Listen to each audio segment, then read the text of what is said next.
yindi nabagira bajye bamenya babyara abo bashoboye kurera. Ikindi kandi najya hanze amenye ko wa mwana stili nubwo yamwihakana Imana ibizi ko ari uwiwe. Rero bakwiye kumwemera cyangwa se wenda akenshi n'igihe wenda byaterwa n'umugore ajya banza aganiriza umugore we mbere abimubwire amubwate mfite umwana nubwo ntazamuzana wenda tuzagira icyo tumukorera atumenye nidushaka ntituzanamufasha. N'igihe na mama bashoboye kumwifashiriza ariko ugasanga wa mwana akeneye kubona gusa byibuze na se mu maso. Abakwiye kubohoka akabwira umugore we bakabyakira ubundi wa mwana bakamuzana bakamumwereka abashoboye kumurera bakamurera baba batanabishoboye bakabiganira nyine na nyina bakagira uburyo nyine bamubwira wenda bitewe n'ubushobozi akamwirerera hanyuma wenda nk'igihe runaka akamutahana. Umuntu aba afite agasozi kiwe kandi nagira nibwo wagiraga n'amaboko menshi. Urumva nyine waba ufite umuryango munini mwese waba ufite nk'abagore 5, 6, 7 kurumva ibyo ari byo byose ufite abana benshi cyane. Mama ufite abana benshi nyine mugira agasozi kanyu. Urumva no guhingaho mukubise.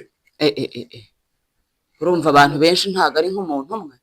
Baba bifite imirima yabo barahinga barasarura mbese urebye nyine nk'ibyo ngibyo biberamo. Urumva ibintu byo kujya ku isoko guhaha bajya guhaha nyine nk'utungutu munyu ibibiriti ariko ibintu nyine bijyanye n'intuza barihingira akenshi. Akotekereza nk'uwo muhana w'umugabo ufite abagore 30. N'umuhana afite abagore 39. Ega twariganye hano Uganda. Ubwo bari bavuye i Kigali baje mu ntara nyine kwishura aho twigaga. Hanyuma bagere ku kigo mwarimu bakubita amaso bariruka yirukanka twese tumwirukanka inyuma. Arangije umugore aramubwira ati narinje kukwereka umwana wawe. Hanyuma prophet aramubwira ati uyu mwana si uwanjye. Aramutukonoza.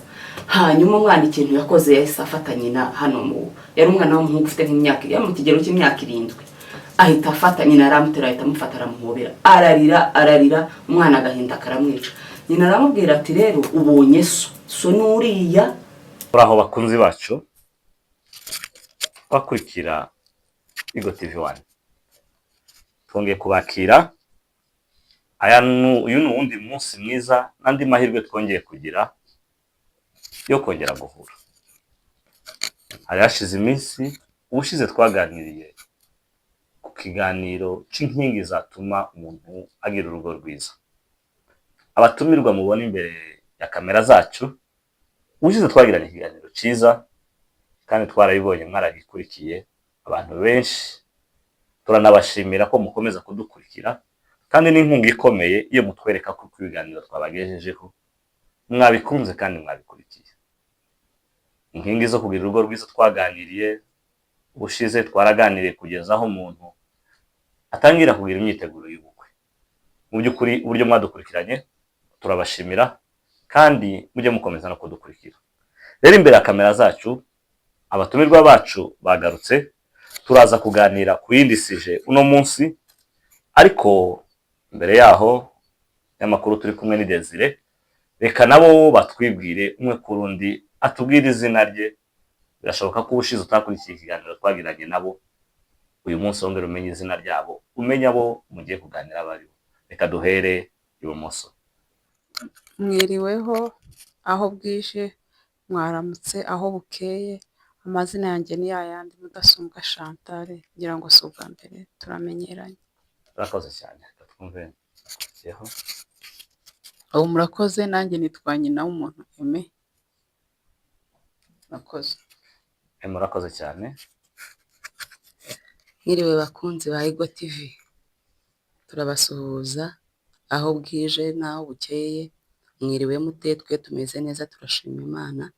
Ku mazina banyita Ishimwe Belize ndi umumama ngire ngo muranzi w'abana 2. Murakoze cyane. Abatumirwa bacu nyuma yuko tuganiriye ubushize feedback y'ikiganiro mwayibonye gute? Hari abo mwahuye, hari ababahamagaye, byari bimeze bite? Feedback yagenze neza cyane.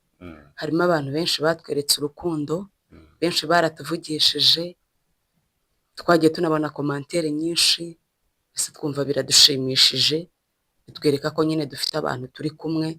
Hano kuri Igo TV harimo abantu benshi bafite urukundo, natwe twarabakunze cyane. Yego.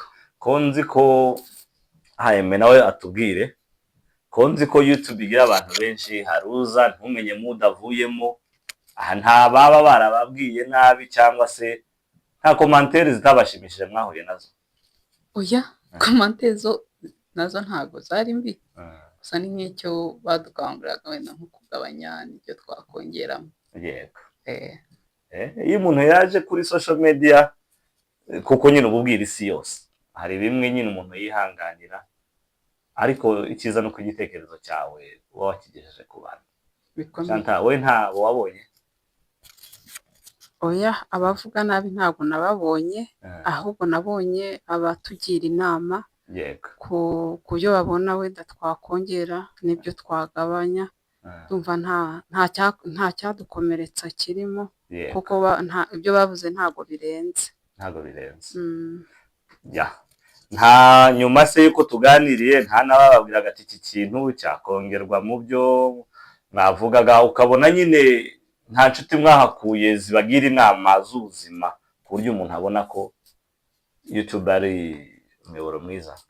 Inshuti zarabonetse, hari abagiye batubwira ngo tuzabagane, batubwire nyine iby'ingo ku byo banyuzemo. Gusa nyine ntibarahuguka, ariko baratubwiye ngo tuzababwire, bazatwitaba nyine mu gihe runaka bazaba bafite umwanya, atari ko bafite byinshi byo kubabwira nk'abiboneye, nk'abahagaze ku nkuru. Hari igihe n'umuntu nk'ubuhamya baba bafite bashaka gutanga? Ni ubuhamya baba bafite bwo kongeraho, na cyane ko hari igihe umuntu avuga ikintu kitaramubayeho, ariko noneho uwakibayemo iwe aba afite ubumenyi kurenza, aba afite experience kurenza wowe icyo uvuga kitakubayeho. Ukavuga nk'ikintu akumva kimukoze ku mutima, ariko akumva hari akandi wasize iwaze akongeramo. Ni byiza cyane, abo bantu ni ukugenda duhura nabo. Igo TV1 ikigamije ni ukureba kure, ni ukwigisha abantu, ni ugutoza, ni uguhugura, kugira ngo tugendere mu mujyi umwe kandi twese twunguke. Murakoze cyane. Uyu munsi rero nifuje ko hari umukunzi wacu watubajije. Twagiye tuvuga tureba ibyo kugira umugore umwe, ushize ikiganiro hari n'icyo twakoze bavuga ngo kera umuntu yaragendaga ukabanza ukabashwa n'umuntu muri bo bane uwo ari we, atari kwakugenda ngo wamukwamirayo ngo wihangane ngo niko zubakwa. Twabonye ko kera abakurambere ariko babigenzaga. Hano umukunzi wacu muri komantere watubajije, ni ikibazo natekerejeho, ariko nifuza ko tukiganira, kuko yarakibajije, nk'abatumirwa bacu mugomba kugisubiza, ngo icyiza cyo kugira abagore benshi cyangwa cyo kugira umugore umwe mwabitandukanya gute? Cyane cyane ko tubona ko mu mateka y'ubwoko bwacu kugira umugore umwe byaje igihe agakiza kaje, none uwo muntu yavuze ngo tumugereranyirize kugira abagore benshi no kugira umugore umwe, itandukaniro birimo. Reka dutangire nimba hari icyo mubivugaho, iyo sije tube twayagura. Dutangire kuri Chantal. Icyiza cyo kugira abagore benshi, ese kuri wowe kuri njye ubona icyiza ari ikihe? Kuri njye icyiza mbonamo byungura umuryango. Yenda ushobora kugira abagore benshi bitewe n'ikibazo runaka, wenda ubyaye igitsina kimwe, noneho ukavuga ngo reka nshake undi ndebe ko wenda we yabyara igitsina gitandukanye. Hakaba no gushaka abagore benshi ari ukukenera gusa, nimba ari ukwishimisha, nimba ari ukukenera umuryango munini, cyangwa se ari idini ribikwemerera. Hari idini nka Isilamu n'urugero, wemerewe gushaka abagore bose ufitiye ubushobozi bwo gutunga. Ibyo ni bituma umuntu ashaka. Wowe icyiza cya mbere ubona cyari kihari mu gushaka abagore benshi nuko uzunguraga umuryango. Reka twumve na Aime nawe. Aime, urebye wumvise ko kera zabagaho, buri kintu cyose kigira icyiza kikagira n'ikibi. Ubona nk'icyiza cyari gihari kera mu kugira abagore benshi ni cyari nk'iki? Ikindi cyiza cyo kuba wenda bagira abagore benshi ngiye uko mbyumva icambere nyine nico yaravuze cyo kungura umuryango ikindi kandi ciza cyo kugira abagore benshi nko ku mugabo yego umugabo afatwa neza kuri keya ziba ari zose haraye hateka inyama umugabo umwe yaravuze ngo baramubwiye muri Bibiliya ngo hari igihe kizagera mu mugore umwe bazakaza bafite abagore barindwi ngo ku buryo ngo abagore bazazamubwira ngo yaba ngo wumbere umugabo gusa ngo nindange nzitunge umugabo ngo bico gihe kizandengana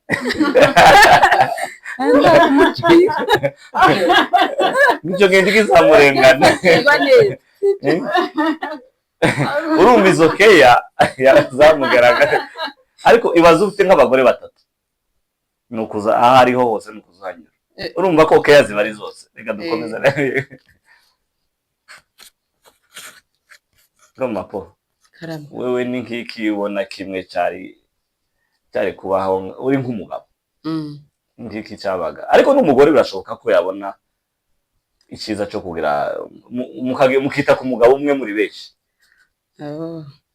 icyiza cya mbere babivuze hari ukugira umuryango mwinshi abantu benshi bagukomokaho ikindi cya kabiri umugabo arubahwa pe buri mugore wese ashakisha akora iyo bwakabaga kugira ngo wa mugabo amukunde rero urumva akaba nyine umuntu uharanirwa bose bakamupiganirwa muri kwa gupiganirwa akabifatirwamo neza ahageze bakamutekera neza ahageze ngizi nyama ngaya amafiriti mbese akamufata neza bishoboka akamufurira mbese ntamwereke ko nyine atamwitayeho ariko ntekereza ko n'umugore nawe yararuhukaga nose umugabo yaje kuzenguruka ariya maturu yose muri ziriya ngo yamugeragaho undi nawe ameze neza nyine baripangaga urumva mbese bakoranaga ishyari niko navuga bakagirana amashyari nyine buri wese akumva ko ari ugomba kugaragara neza ku mugabo we bigatuma nyine akora iyo bwakabaga kugira ngo amushimishe mbese yakoreshaga umwete kugira ngo amwiteho yego aho ngaho ndagira ngo umugabo niwe wabaga ubikiriyemo niwe ubikiriramo cyane nta wundi watubwira nk'ikindi kintu abona cyari cyiza muri zo ukuntu ngiye mbona niba ari nk'ubuhamya natanga sinzi nta kibazo hari umuntu umwana twiganaga Mafiyo ngira ngo uramuzi wowe yatubwiye ngo se yari afite abagore 39 39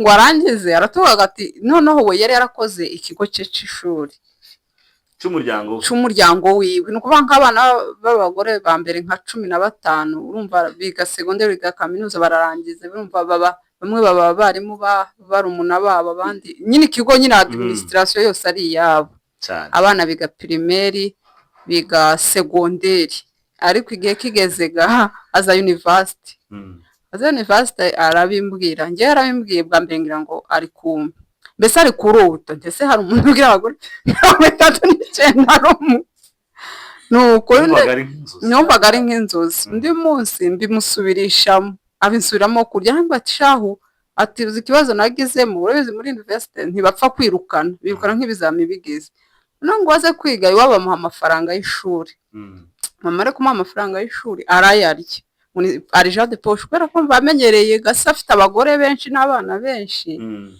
noneho amenyera ko ibigo byose nyine ari ukwiga uko bashatse noneho niko byangendekeye unasubiye mu rugo gushaka school fees ndagarukaga ndariho ariko sinenzi ko bishura no kuri kubera nakuriye mu kigo cya data niga ndatange primaire ndangiza segonderi mu kigo cyase kubera abana benshi umuntu yari kumva atari kubona abana b'abagore 39 atari kubona uburyo bishuraga agira icyo kintu ariko noneho nyine impamvu nkubwiye ngo iciza cyo gushaka abagore benshi nawe ntese none wowe uzashaka bangahe ariko niteze kambwira ko we azashaka umwe bitewe wenda ko ashobora kuba yaragiriyemo ibikomere cyangwa ashobora kuba yarakuyemo isomo runaka arambwira ati nzarenza kuri 39 ese ati yari umuhungu ati nkurikije uko data abayeho ati nzarenzaho keya zibe zimeze ni nyinshi none uko nzagira abamurusha niko zizisumbuka ati data yarya inyama buri rugo rwose atashyemo urumva abana barya inyama batekera si inyama n'abana bakarya inyama ati kuri ibyo nkurikije keya data abona ati nanjye nzashaka abagore benshi nzarenzaho numva ni byiza nyine gushaka abagore benshi mu gitsina gabo nyine menya bakunda nimba ari abagore benshi simbizi hari undi muntu wamubwiye ati se mu muryango wanyu muracyagira wa muco wo mbese waraza umushitsi ari umuhungu uraje ukamushakira umukobwa wo kumuraza ndabona mu muco wacu ibyo ngaho mzumve aho hari mu muco wo ahari mu muco w'abandi bakongomani tuvuga ururimi rumwe ko sindabyumva nje hari n'umunyamakuru arambwira ati nafite mukuru wanjye ushatseyo muri Kongo ariko ngiye kumusura icubahiro ubwo ntiyarana n'umugabo mpari umushitse ngo arare gutyo ati ndarana n'umugabo nibwo mbyumvishe noneho nza kubaza ndabandi ubwo ni bene wacu tuvuga nabo bavuga ikinyarwanda mbabaje barabinyemerera ese none ko hari urugo rutabyara rutarufite umukobwa ubwo haje nyine nk'umuhungu nta mukobwa urimo ati bajya kumutira ati waba uri umuhungu na nyine uje uri umuhungu baguha umukobwa wazana umukobwa bakaguha umuhungu ni umushitsi uwo ari we wese umushitsi uwo ari we wese noneho gasenze uko twaganirije hari umuhungu nyine bapapa bari bapangiye wigaga nanjye mvuze ntigiye gusura bariya bene wacu n'abanyekongo arambwira ati rero ugiye bwije baragumuga bakumuraza ngira ngo wari nawe uramuzi wabitubwiye bari bukwiteho nyine agitsina gabo nicyo nshatse kuvuga ko cemera abagore benshi noneho ndabona ati se arambwira ati nagiye gusura abo twinanaga umupira nyine twiga hamwe ati ngiye kubona mbona banzaniye ikintu nijoro ahita iwe yahise abyuka arataha kubera ko bari mu ruhengeri kandi nabo ari hatuye kugira ngo uvuga ngo uraranaga n'abana nyine wagiye gusura ngo abonaga ntibishoboka bamuzaniraga umukobwa bamuzanira umukobwa ati turashize ngo amabone ikintu ngo mu izina rya Yesu ahita abyuka arataha ariko nyine wumvaga abantu hari abantu nyine nshatse kuvuga ko hari abantu bakunda abagore benshi n'abandi bakunda umwe bitewe nyine n'uko babona noneho undi muntu nyine ngo turabivuga n'uwo mu muryango Kabeza turavuga nyine uwo muco wabo nyine tubisubiramo icyo gihe tuvuyeyo aravuga ati njyewe ati sinava muri ako gace noza ndaraha bakanyitaho ngo ubwo saa umuntu yava ni ukuvuga ngo umuntu nyine bitewe n'uko aremetse ashobora gukunda benshi undi agakunda bakeya urebye muri siyanse bavuga ko igitsina gabo ubundi gukunda abagore benshi ni normal ariko bitewe n'umuco bitewe n'idini igikristo cyangwa n'idini iryo ari ryo kuko hari n'idini ribyemera nigeze kumva mugabo umwe muri bene wacu bandi madini abango nibagera mu ijuru bazobahemba abagore 7 noneho yongeraho n'ibindi bazaba bameze ukuntu ugasanga n'ibyiza azabona mu ijuru Mayisilamu bavuga ko umuntu nagerayo niko numvishije bazahembwa abagore 7 ngo kandi bazaba batarabonanye n'undi mugabo umva ko abagabo nyine muri rusange si bose no mu idini ryabo bo 5 baremewe 5 baremewe uribuka rasi wadukoshoboye gutunga neza ngo ushoboye gutunga nabaye bitewe n'ubushobozi ukareba bagete ufite ariko abana bose bashoboye kwiga bashoboye kwambara bashoboye bose ukabafata kimwe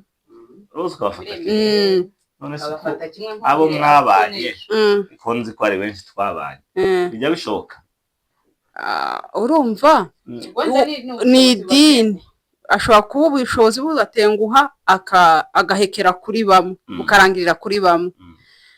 Aha, ariko biba bitewe n'ubwo bushobozi, ariko wenda atabanze, ariko afite ubushobozi bose ndumva yabafata kimwe, kubera ko bose niba abafite ku mugaragaro bari wazi ko ari fiyeri yuko ari abe bose yo bafata kimwe aramutse afite ubushobozi. Ngiye niko igitekerezo cyane byumva. reka twongere twigarukire ku byiza zo gushaka abagore benshi. Nk'urugero nko sinzi wa mugenzi wawe mikoro, nko mu urugero ubwoko bwacu, murabizi ko Kongo ituwe n'abantu hafi miliyoni 120. Mu bwoko bwacu turi bakeya pe, turi minorite, abanyamurenge turi bakeya, yewe n'abavuga ururimi tugiye guhuza ni bakeya, si benshi.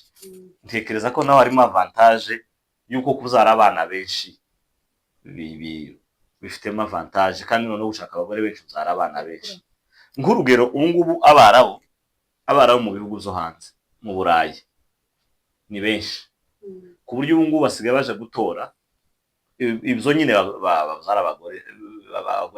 bazara ku bagore benshi, baje gutora abana b'abayisilamu kubera ko ari benshi, bakama batora ugasanga n'amategeko menshi arafavoriza abayisilamu kuko ari benshi cyane. Iyo nayo ntekereza ko ari inyungu imwe irimo mu gushaka abagore benshi. Sinzi nimba hari undi wagira icyo yongeraho ku bijyanye n'ibyiza byo gushaka abagore benshi. Nyuma turaza kuja tureba n'ibibi byazo, turebe n'inama abantu bakura.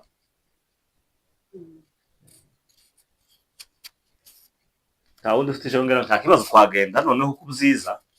Ese ibyiza byo ibibi byo gushaka abagore benshi, urumva kubamanaginga ntibizokoroha nyine. Urumva uburyo wajera abantu bake ntabwo ari bwo buryo wajeramo abantu benshi cyane. Urumva bigusaba umwanya, bigusaba n'imyumvire itandukanye kugira ngo buri muntu wese ugende umukonvenka bitewe n'uburyo yumvamo, umumenye uburyo yumva, umenye imyumvire ye. Urumva nibyo bigoranye. Mbese management y'abo bantu benshi, management yabo iragoye, niko mbyumva ku gitekerezo cyanjye. tekereza ko na mbere banabaga n'ahantu hamwe, usanga umuntu afite nk'umusozi wiwe, sikora umuntu yabaga afite agasozi kiwe, kandi nagira nibwo wagiraga n'amaboko menshi. urumva nyine wabaga ufite umuryango munini, mwese waba ufite nk'abagore 5, 6, 7, kurumva ibyo ari byo byose ufite abana benshi cyane. Mama ufite abana benshi nyine mugira agasozi kanyu. Urumva no guhingaho mukubise.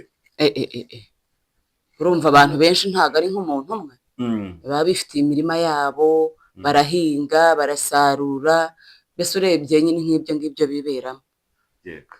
Urumva ibintu byo kujya ku isoko guhaha, bajya guhaha nyine nk'utu munyu, ibibiriti, ariko ibintu nyine bijyanye n'intuza barihingira akenshi. Ako tekereza nk'uwo muhana w'umugabo ufite abagore 30. N'umuhana afite abagore 39.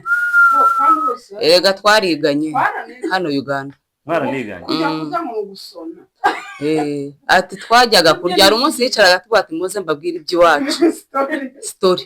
Twaza kwicara tumva ati wacu. Story. Kujya kurya. Bavuzaga ifirimbi. Tukarya mu byiciro. Uwatabanyitse nyine n'ibyo. Abayihombe. Ariko urumva nk'uwo mugabo wari gupfa kumwisukira. Wapi abafite amaboko, abantu bapfa kumuvogera uko bashaka. Ibanze uri nka mushiki w'abasaza bawe nka 30. Na ariko urumva garafite n'ikigo cyiwe. Yari ifite ikigo cye.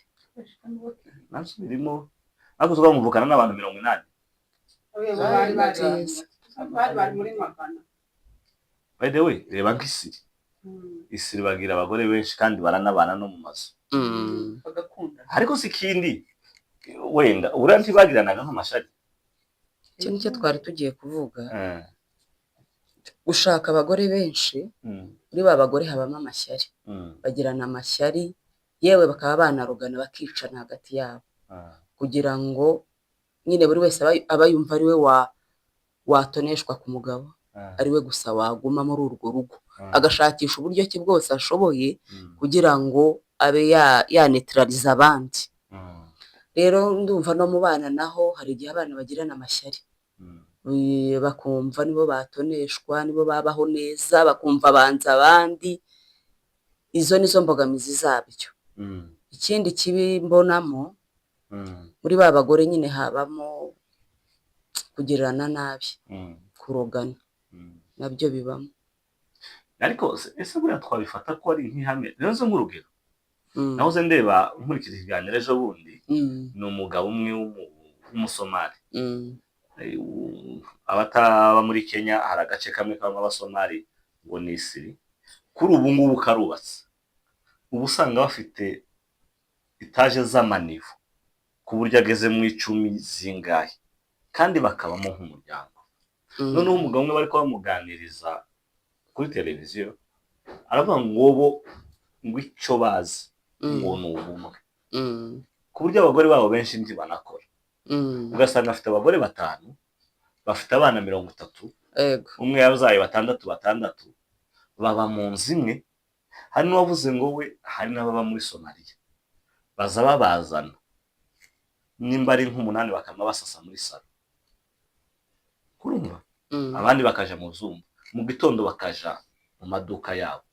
Waje kubireba ugasanga bafite n'ubumwe bukomeye. Ese ubizondo twabifata nk'ihame ko buri gihe uko ari benshi abamashari habamo no kugira gute? Oya, ntago twabifata nk'ihame, ariko turimo turavuga nko muri rusange, wenda nuwo ntaburamo umuntu ushobora kugira umutima mubi muri bo pe. Turi abantu burya, abantu bose ntago ariko bagira imitima myiza, cyangwa se nyine bareba ikintu kimwe. Hari ugira utya nyine akagira ishyari, akabona wenda uriya mugabo akunze uyu nguyu cyane, akabona wenda mbese we ntahabwa agaciro cyane tuvuge, kandi birashoboka. Ugasanga rero agize nk'ishyari, agira ishyari nyine ukabona azanye umwuka mubi muri bagenzi be. Katwumve na Eme, ese ishyari buriya twavuga ko ishobora guterwa rimwe na rimwe n'abagore? Ese n'ubu ngubu ko rihaba kandi usanga umugore ari umwe? Gusa njye ukuntu mbyumva, wenda si n'umuntu, ni umutima w'umuntu. Nkaho ngaho kuvuga ngo wenda kuba ari benshi bishobora guteza nyine mbese, kubera ko umwiryane, kubera ko tuvuge nimba umugabo araya, nanjye n'ikindi gitekerezo nanjye kongeraho kijyanye n'icyo ngicyo, kubera ko nimba haraye wenda tuvuge 2 cyangwa kangahe, still hari umwe ashobora gukunda muri barya buriya. Muri abo bose ntihabura wenda umwe akunda cyane, rero bigatuma haza kuvukamo umwe ushobora kumugirira ishari. Ugasanga rero nacyo ni ikindi kibi cyo kugira abagore benshi kurusha uko wagira wenda umwe. Ukabona ko umwe ari byo bishobora kumera neza kabisa. Ikindi cya kabiri kibi cyo kugira abagore benshi, hari igihe wenda ubashaka ufite ubushobozi, muri ubwo bushobozi ushoboye wenda kuba nubwo utakora wenda 100%, ariko bafata wenda byibuzemo kimwe. Ariko rero iyo ubushobozi bubuze, babana benshi n'abagore benshi kuba managinga biranga, ugasanga minervare irabuze. Wenda nk'uwo mugabo tuvuge yari yarabimenye ahita yubaka ikigo, ariko atacyubatse ya minervare y'abantu barenga 100, cyane iyo dushaka dufate bakeya, ariko uko umubare wiyongera niko wenda n'ubushobozi buramutse bubuze, yagira risike kuba yarashize abantu ku isi bakabaho nabi.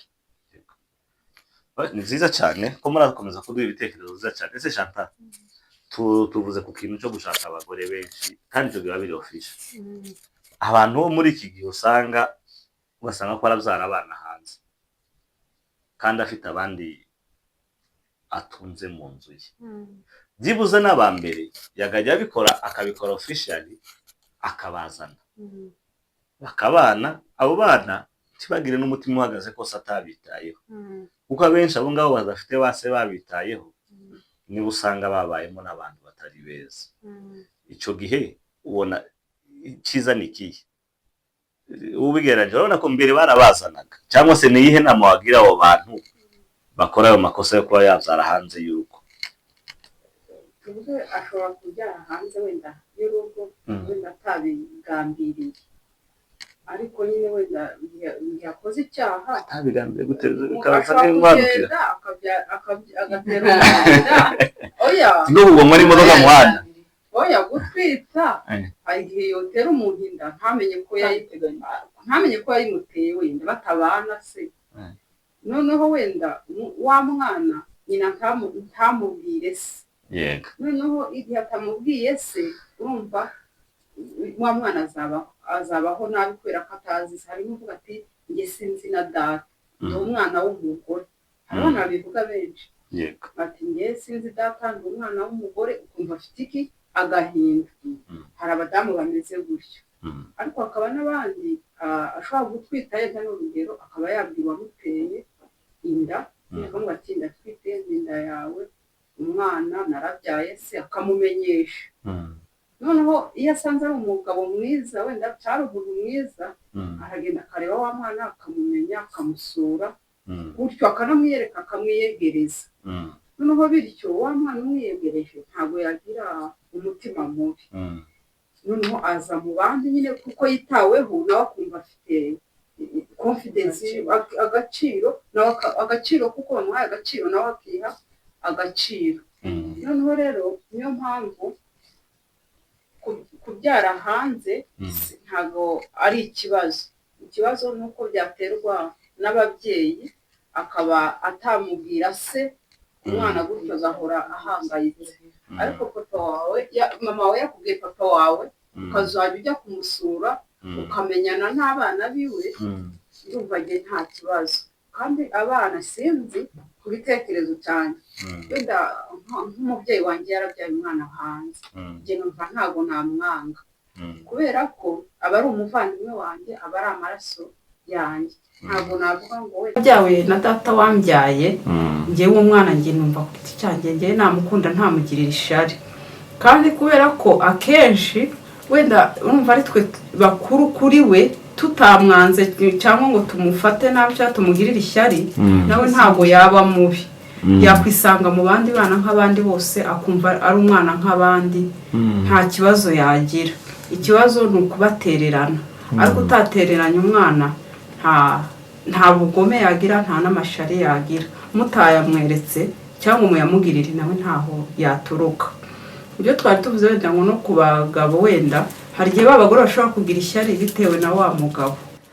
twari tumaze kureba ibyiza n'ibibi zo kuba abantu bagira abagore benshi cyangwa umugore umwe ariko tukirimo kureba ibyiza zo kugira umugore umwe nuko muri iki gihe kigoye ushobora kumujera abana ukazara ushoboye kurera ariko hari ikindi kintu Igo TV1 igerageza kureba mu mpande zose ubundi tureba mu mpande z'abakristo tukareba umuryango wose kuko uwo niwo tubamo cyane cyane ko nabiri tubira ko turi umunyu w'isi turi umucyo w'isi niyo mpamvu tugerageza kureba mu mpande zose muri iki gihe hari twabonye kuko umuntu ashaka umugore umwe ariko mu gihe cya kera uwo wifuzaga waramushakaga ukaba wagira na batanu n'abangahe bikaba byafasha kuko umuryango wawe washoboraga kuwegeranya ariko muri iki gihe turabona umuntu afite umugore umwe ariko hari kese ziriho muri iki gihe ugasanga umugabo agiye kubyara hanze y'urugo kubera ko twemerewe umugore umwe cyangwa bitemewe ko ashaka abagore benshi wa mwana akabirenganiramo ugasanga umugabo ntacyuye wa mugore ngo aze amubyareho n'abandi ndetse ntanacyuye n'umwana. Ese mwebwe mubibona gute icyo kibazo muri iki gihe? muri iki gihe biragoye ku bantu wenda bashobora kuba babyara hanze. Kubyara hanze reka tuvuge ko bishoboka. Kubyara hanze reka tuvuge ko bishoboka. Birashoboka. Bibaho kandi turabibona. Kuko wenda wabyaye hanze ashobora kutabikubwira ariko umwana wabyawe akabikubwira akavuga ati njyewe ndi umwana w'umugore njyewe ukundeba sinzi papa ubu sinzi umuryango, sinzi famiye mvukamo, ukumva ko ibyo bihaba kubera ko hari ba nyir'ubwite babihamye. Ariko kugira ngo bigende neza, kugira ngo wa mwana areke gukura nabi, wenda nka mama wiwe aramutse amenye umuntu wamubyaye, agomba kwihutira kumubwira, akamubwira ati wanteye inda, we ukaba uzi ko nimba wa mwana avutse azaba ari uwawe. Noneho ukagerageza kumwitaho, kumwereka urukundo, kumwibwira kuri papa wiwe, nubwo utari we mugabo wa nyina nyine wamumubyayeho gutyo nyine, ariko ni we wese ukita kuri wa mwana. Ibyo ngibyo nibyo numva byafasha. Ariko nyine hari igihe n'uruhare rwa mama we narwo ruba rurimo, nka wa mumama akamenya umuntu wamuteye inda ariko akaba atabimubwira, ndetse n'umwana yakura, n'abana bakura bakabaza ba nyina base, ariko ba nyina bakanga kubabwira kandi babazi. Noneho cya gihe nabyo bishobora gutuma nyine umwana yiheba, kubera ko atazi aho avuka, atazi umuryango we. Hari igihe kuba ati sinzi masenge, sinzi iki, ibintu byose banko ntabo nzi, ukumva bimuteye iki agahinda, ariko bitewe na mama wiwe. Ariko ikintu nabwira nk'abamama, akimenya ko atwite akamenya n'uwayimuteye, agomba kubimubwira kugira ngo wa muntu, abantu bose si bamwe. Ese igihe umugabo atabyemeye? Igihe umugabo atabyemeye, icyo gihe iwe aba yikuyeho urwiwe. Icyo agomba gukora aba yagikoze. Atamwemeye nuko nguko arabisobanurira wa mwana, akamubwira ati yenda papa wawe n'uriya, ariko arakwihakana, ndabimubwira ariko ntacyo arakwihakana. Tukiri aho ngaho nabahereza urugero ngiye niboneye n'amaso yanjye. Nabonye niga mu wa kane segonderi, hari umuprofe watwigishaga, hanyuma umugore azazanye n'umwana nyine wa profe aje kumwereka se. Uwo mwana yari amaze iminsi atesha mama w'umutwe, amubwira ndashaka kubona papa. Yagera mu ishuri akanga kwiga, akicara akigunga akarira, hanyuma abarimu baza kubona uwo mwana arimo ararira. Baranyuze bamase ni ikihe kibazo ufite? Nkamubwira ati ngewe ntago nzi papa, kamwana afite imyaka 7, sinzi papa ariko ndumva nshaka kumureba, ndashaka kumenya papa. Hanyuma ubwo nyina ahita amuzana ku kigo. Ubwo bari bavuye i Kigali baje mu ntara nyine kwishura aho twigaga. Hanyuma bagere ku kigo, mwarimu bakubita amaso, ariruka yirukanka, twese tumwirukanka inyuma. Arangije umugore aramubwira ati narinje kukwereka umwana wawe. Hanyuma prophet aramubwira ati uyu mwana si uwanjye. Aramutukonoza. Hanyuma umwana ikintu yakoze yahise afata nyina, hano yari umwana w'umuhungu ufite nk'imyaka mu kigero cy'imyaka 7. Ahita afata nyina, aramutera, ahita amufata, aramuhobera, ararira, umwana agahinda karamwica. Nyina aramubwira ati rero ubonye so n'uriya, none arakwihakanye, rero dutahe dusubireyo, nta kindi kintu nakora. Hanyuma natwe turavuga tuti uriya mwana nuwe, yinjiye mu ishuri turamusereza, turamubwira ati prof, uriya mwana nuwawe, umva nta gushaka kumwihakana, nuwawe, murasa textuelemo, umutwe, amaso. Kandi abana bavutse muri buriya buryo bakunda gusana ababyeyi, bakunda gusana se, hafi ya bose bajya basana basi. Rero ubwo ngubwo twahise duvuga ati se uriya mwana ugiye se amwihakanye gutya, umwana w'uruhinja ungana gutya, ubu kare agahinda k'uruhinja koko azakura ameze ati? Kurumvikana uriya mwana azakura afite umutima mubi, afite ubugome, kubera ko se yamwihakanye cyane. Eme, nawe tekereza nk'uwo mwana ukuze ise yamwihakanye, uwo mwana yakura nabi pe. Twagiye tuganira ni byinshi mu by'ukuri, nubwo twagiye tureba abashaka abagore benshi, rimwe na rimwe tukareba ibyiza byabyo n'ibibi byabyo, ndetse tukareba n'umugore umwe icyiza n'ikibi, ariko turaba Kristo. Kandi Bibiliya yemera ko gushaka, Imana yaremye Adamu na Eva, irema umugore umwe n'umugabo umwe, kandi iranabwira ngo babyare bororoke uzure isi. Dusoza, wagira inama zihe ku bagabo babyara hanze bakihakana abana badatekereje ingaruka zizaja kuri abo bana? Niki wababwira?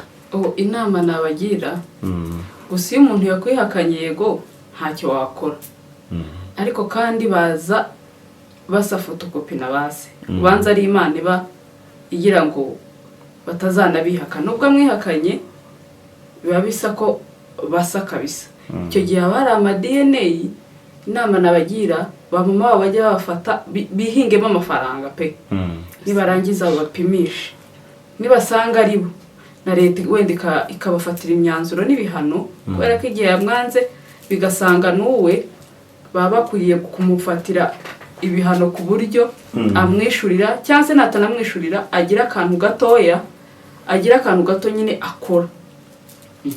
Ikindi kandi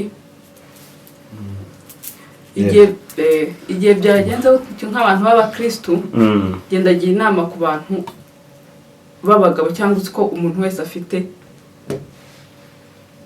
umwana nyine yabyaye umwana ni umugisha yego rero abakwiye kwemera uwo mwana pe kuko igihe yamushize ku isi aba agomba kumenya ko uwo mwana mbese agomba kumumenya yego abantu inama yindi nabagira bajye bamenya babyara abo bashoboye kurera.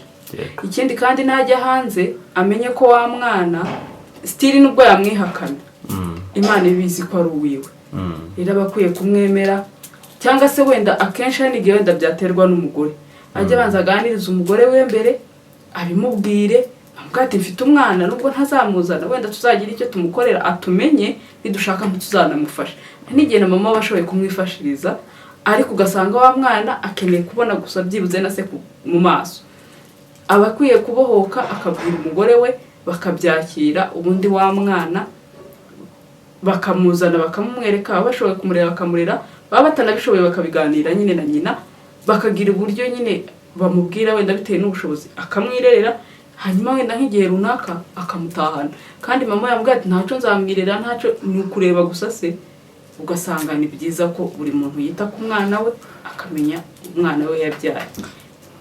Yego Berize nawe atubwire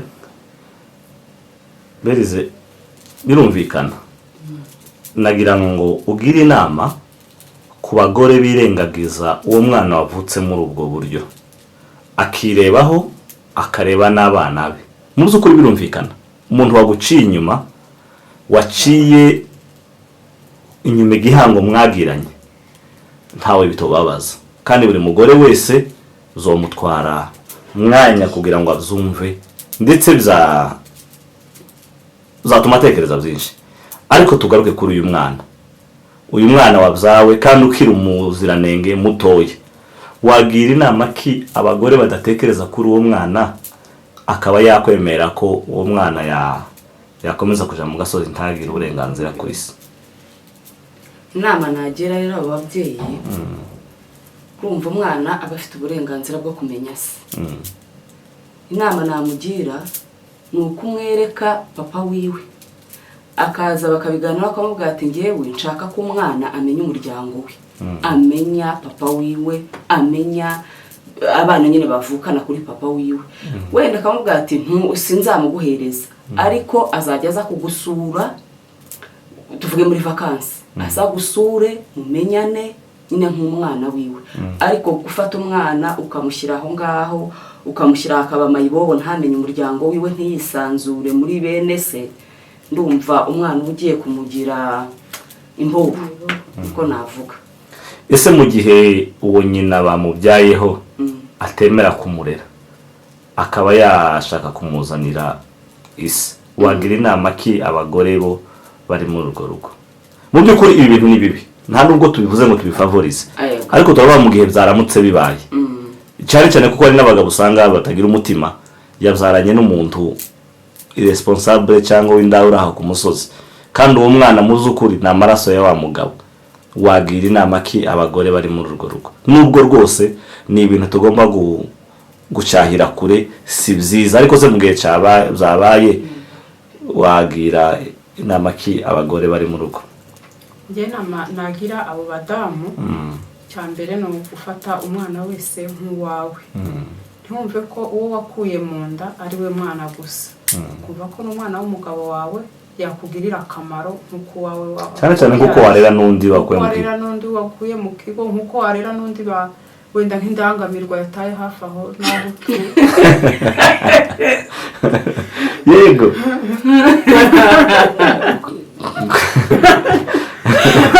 kuba atazi indangamirwa ni nka mbese n'uwabyawe watawe aho ngaho, n'uwabyaranywe mbese n'indaya ntibakivuga ngo ni indaya, bavuga ngo ni indangamirwa.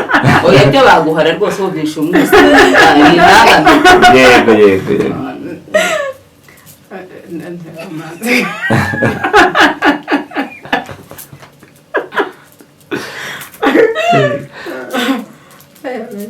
oya hari igihe n'umugabo nyine ku giti ciwe atanga umwana bitewe n'umutima mubi, yenda akavuga ati se uyu muntu ko ari indangamirwa buriya ninjye gusa utera inda, akaba yagira izo mpungenge akavuga ati yenda ndamufata yenda si n'uwanjye ni n'uw'abandi. yego ariko muri iki gihe hari tekinoloji, ushobora kuvuga ati nimba nshidikanya ko umwana ashobora kuba atari uwanjye bitewe n'uko umuntu twabonanye nyine urumva akora nk'umurimo w'uburangamirwa, abonana n'abantu benshi, ntube wizeye ko ari uwawe nyine.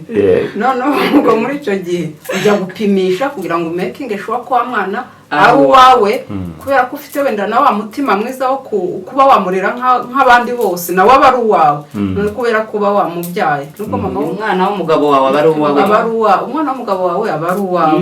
noneho mwasanga koko wa mwana ari umugabo ukamuzana mu bandi ukamurera nk'abandi bose nk'uwo wabyaye, kuko abana bose bafite akamaro kimwe kandi buri wese agira umugisha wiwe. wa mwana yaguteza imbere, wa mwana yagukiza, kuko ni wowe mama wiwe nyine uba uhari. kandi cyangwa se wenda ukavuga ngo nimba mama we batemera kumurera, ninjye ubaye nyina mu cyimbo cya nyina, ubwo se uyu ni se nanjye ndi nyina. uwo mwana ntaho yakura umutima mubi, uwo mwana ntiyaba imbobo, ikibi ukirinda kumusumbanya, kumwereka ko iwe ari munsi y'abandi, cyangwa se ukamukoroneza abandi bicaye akabona ko we nyine ari aciye bugufi. aho ni igihe wamwemereye kumwakira mu nzu, urumva hari abantu bashobora kwakira umuntu ariko akamwakirana imitima ibiri, urumva akamwakira ariko atamwakiriye, noneho akaba yamukoresha akazi kamuvunye, akaba yamugira nk'umukozi, akamufata nabi, wenda ntamwange kandi ntanamukunde. kimwe kintu nasaba, nimba wemeye umuntu koko mwemere, kandi wumva utamushaka bivuge nabyo, wenda papa we abe yamushakira nk'ahantu ho kuba, wenda amufashiriza aho ngaho. yego nukuri. inama nziza cyane. dusoza, mu by'ukuri icyo twifuza nuko imiryango ibaho neza, kandi tuvuga kariho ibi kubivuga nuko tubibona umunsi ku wundi. reka buri wese agire ijambo ryo gusoza yabwira abadukurikiye ku bijyanye n'ibi bintu byo kugira ingo nziza, kugira ngo bubake ingo zikomere. cyo nababwira kugira ngo mwubake ingo nziza zikomere, umugabo cyangwa se umugore no kwirinda gucanana inyuma, kugira ngo nyine muzana mutarura abo bana, kuko umwana burya umuntu yabyaye hanze hari igihe umugabo atamwishimiye, umugore atajya amwishimira, uwo mwana akaba yafatwa nabi kubera ko nyine atari umwana wiwe yabyaye. nkaba nabagira inama zo kuba abakristu, ukabyara ushoboye kurera, ukabyarana n'uwo mugore wawe mwarushinganye wenyine, ibyo kujya hanze mukabireka.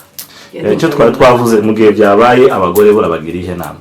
mu gihe byabaye ugerageze ufate umwana wese nk'uwawe, kuko uwo mwana uzamuhemberwa. sawa, kaduhe nawe magira icyo atubwira.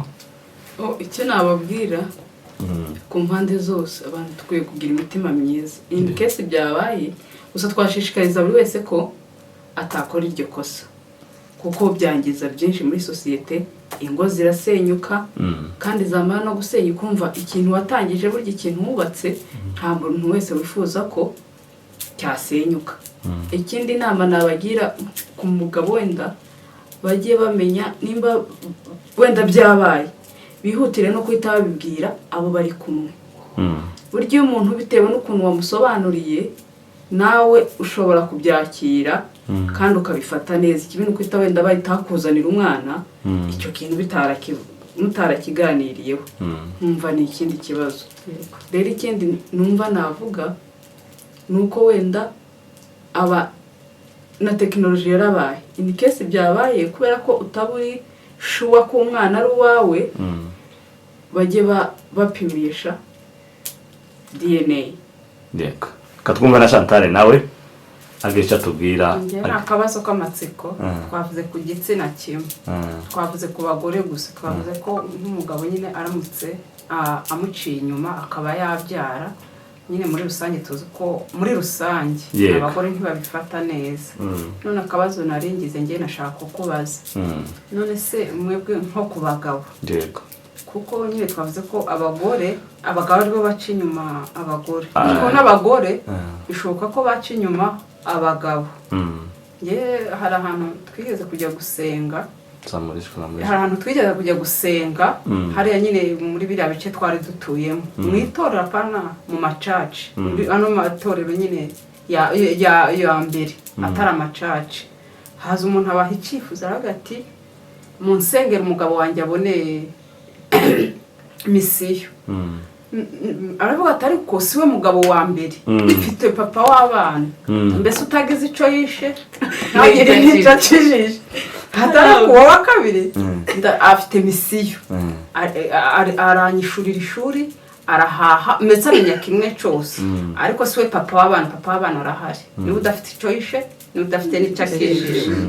None icyo gihe nkibaza, aramutse abyaranye n'uwo mugabo, sinziga nimba azi ko umugore agira uwo mugabo, icyo ntamenye.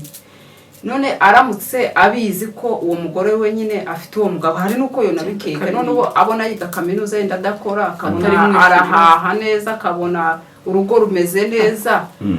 Noneho nuko ubwo rero baduhaga nyine inama, baduha inama, batuga ati rero numvaga iyo mwabaga mutegereje kugira ngo babagereho basengere, babaga bari kubahugura no kubigisha. Ati nemuzana intuza icyifuzo ngo uje gusengeshereza umugabo wawe wakangaye. None nk'umugore wawe we aramutse abyaranye n'uwo mugabo wakangaye, wowe umwana wawe umwakira gute? Twabonye ko ku bagore nyine akenshi batabyishimira, ku bagabo bo babifata gute? Ntekereza ko nubwo ari njye arimo kubabaza, kimwe cyo ntibikunze kubaho, kandi niyo bibayeho kubihisha biragoye, kuko umugore mu bana kenshi hari uburyo bubiri mu bana. Birashoboka ko utanamenya ko umwana atari n'uwawe, kuko bava mu mwana amenywa na nyina. Niyo mpamvu izo kese kenshi ku bagabo ntizikunze kubaho. Uramutse ubana n'umugore mu nzu, abenshi yatwite ni gake wapfa kumenya ko uwo mwana atari uwawe. Icyo ni kimwe. Ikindi nanone uramutse wabimenye, ni za nama twongera gutanga, kuko umukristo, nimba uri umukristo, umuntu akaba yakora icyaha, akashobora kuba yasaba imbabazi, akihana.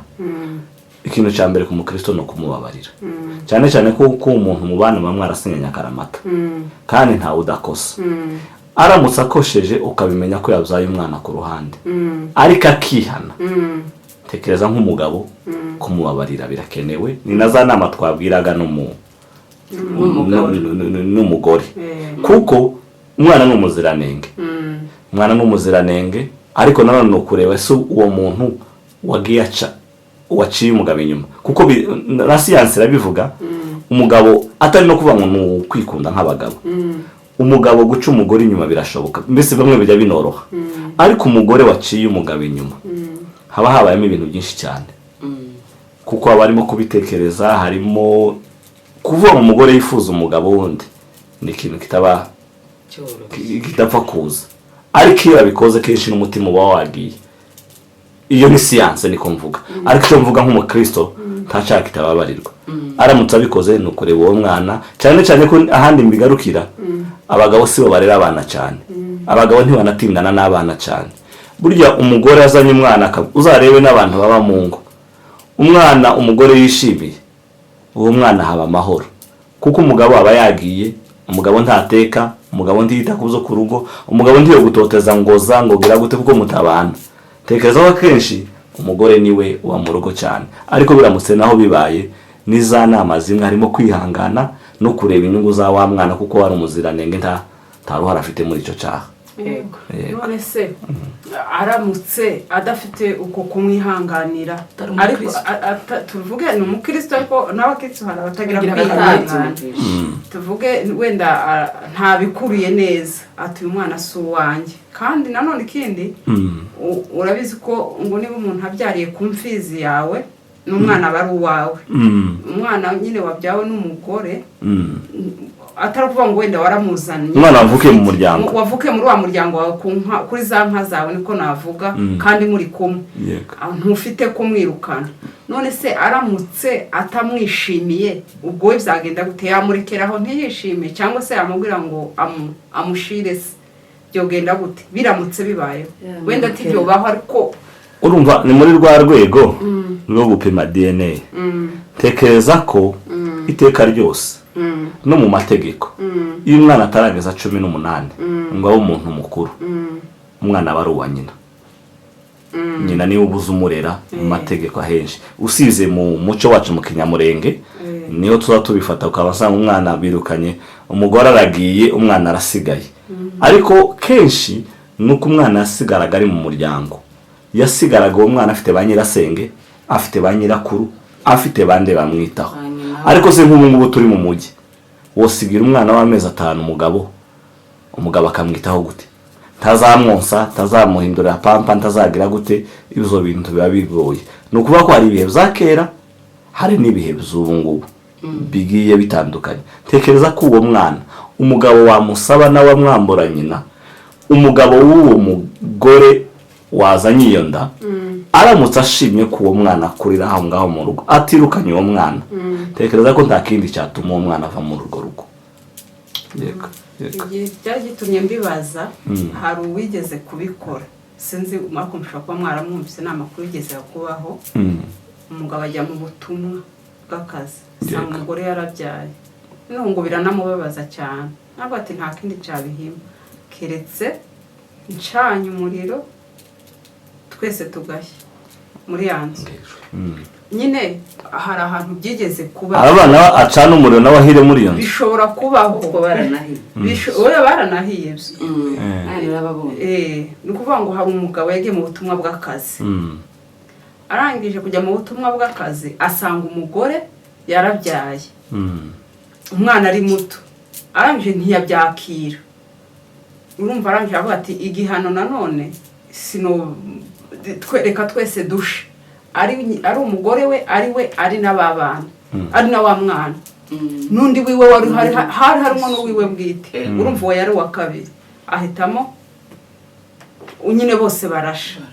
Urumva ko nta kwihangana yari afite.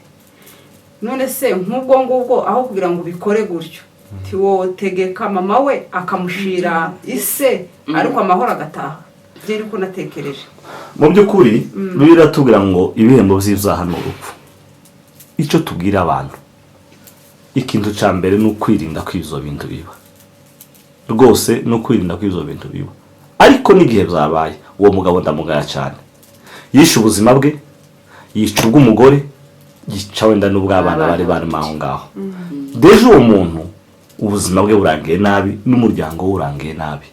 Ariko iyo aza kwihanganira uwo mugore, ushobora gusanga nawe aho mu butumwa yarari ukurikiranye neza, nawe usanga nawe yarabo yahabyaye, ariko akaza kuvuga mu mugore kandi nawe yaramusize ari aho ngaho. Ubuze ukuri kwihangana n'imbuto y'abakristo. Kwihangana gutera biza ngo wahiga wihanganira imugaragaza kuko namara kunesha azahabwa ikamba ry'ubugingo. Nta kintu na kimwe gishobora, kuko tureba no muri Bibiliya hari umuhanuzi wari ufite umugore w'indaya ngo ni Hoseya. Imana yari yamumuhaye, kandi iyo ndaya ntabwo yari yarakijijwe, ntabwo babanye yarakijijwe, kuko n'ikimenyime yabyara abana 3 babana, ikabyara ikagenda ikagaruka ikabyara gutyo. Ni ukuvuga ko rero ntabwo ari nawe wa mbere wabugize umugore wabyariye mu rugo, cyangwa no kwihangana, kuko kwiyahura, ibaze kwiyahura nta kibi kirenze kwiyahura. Yego. Ndagira ngo ndagusubije. sawa abakunzi bacu turabashimira muri uyu mwanya twabanye. Iki kiganiro mu z'ukuri nakagaruka ikigamijwe nuko twubaka imiryango kandi tuvuga kariho rimwe na rimwe tuvuga ibyabaye ariko tuzi ko tudashobora no kubikora na gatoya. Rero icyo tubakangurira abagabo n'abagore ndetse n'abakobwa bakiri batoya, kuko abenshi aja kwapurika mu rugo ibyo yanyuzemo akiri mutoya.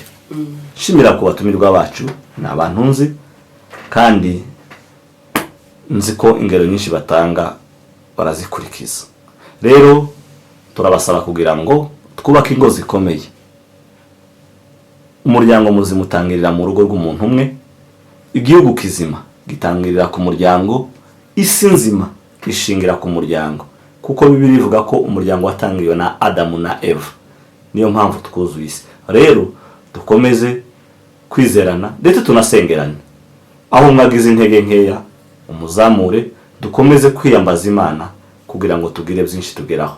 Ikindi arizo twage tuvuga byo kugira abagore benshi, Bibiliya ntibyemera, yemera ko umuntu agomba kugira umugore umwe, bakabana karamata bagatandukanywa n'urupfu. Rero n'abagerageza gutandukanya ingo z'iki gihe bamenye ko bari mu mwanya w'urupfu, bihane kandi bagarukira Imana. Murakoze cyane, ciao ciao.